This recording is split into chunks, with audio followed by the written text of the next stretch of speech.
యేసువా నిన్ను నమ్ముచున్నాను. Praise the lord. తపస్కాల మొదటి వారంలోని గురువారము.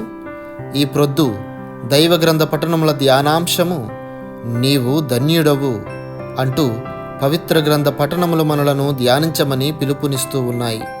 వ్యక్తిగతంగా మనం పొందిన ధన్యత భాగ్యాన్ని గమనించమని ప్రభు పిలుపునిస్తూ ఉన్నారు. ఈ ధ్యానాంశంలో మొదటి విషయము, క్రీస్తును తెలుసుకొన తండ్రి మనలను ఆశీర్వదించారు కనుక మనం ధన్యులం. మత్తయి సువార్త 16వ అధ్యాయము 17వ వచనము.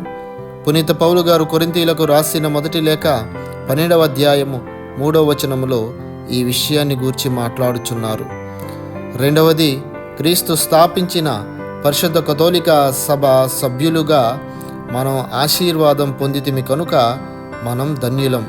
మత్తయి సువార్త 16వ అధ్యాయము 18వ వచనములో ఈ విషయాన్ని గూర్చి తేటతెల్లం చేస్తూ ఉన్నారు. మూడవది, క్రీస్తుని శ్రీసభ బాధ్యత పొందిన పెద్దలము కనుక మనము ధన్యులము. పేతురు గారు రాసిన మొదటి లేఖ 5వ అధ్యాయము 1వ వచనంలో ఈ విషయాన్ని తేటతెల్లం చేస్తూ ఉన్నారు. నాలుగవది, దేవుని మందకు కాపరుల భాగ్యం పొందితిమి కనుక మనము ధన్యులము. పేతురు గారు రాసిన మొదటి లేఖ 5వ అధ్యాయము 2వ వచనంలో ఈ విషయాన్ని గూర్చి స్పష్టం చేస్తూ ఉన్నారు. ఐదవది, ప్రభుని మందను మన్నించు భాగ్యం పొందితిమి కనుక మనము ధన్యులము. మత్తయి సువార్త 16వ అధ్యాయము 19వ వచనములో ఈ విషయాన్ని గూర్చి మాట్లాడుచూ ఉన్నారు ప్రభువు.